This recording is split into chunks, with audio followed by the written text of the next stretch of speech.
काय कामं असतात घरात राहून? इनमीन 3 कामे: स्वयंपाक, धुणं आणि भांडे. अरे कधी विचार केलाय का की स्वयंपाक करताना किती पसारा होतो? स्वयंपाक झाल्यानंतर तो गॅस पुसावा लागतो, किचन ओटा आवरावा लागतो, कांदा कापले त्याची टरफलं उचलावं लागतात, जी भाजी कापली ते सगळं पसारा आवरावा लागतो, सगळं क्लीन करावं लागतं.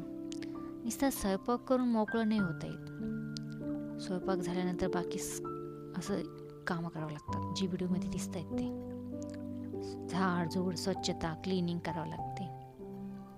त्याच्यानंतर धुणं असल्यावर कपडे कुठे नेऊन ठेवलेत, कसे ठेवलेत ते व्यवस्थित काढून, कोणते कपडे धुवायचे, ते सरळ का उलटेत ते नीट करून मग मशनीमध्ये टाकावं लागतात.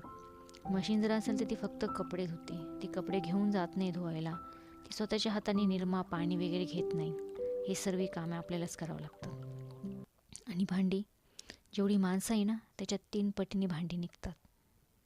बोलणं खूप सोपं आहे की काय कामं असतात घरी असल्यावर, खूप सोपं आहे. पण जी करते ना कामे ही, तिलाच माहिती. घर सांभाळणं सोपं नाही आहे, पण ती एवढी टोमणेन बोलणी खाऊन सर्व कामं करते.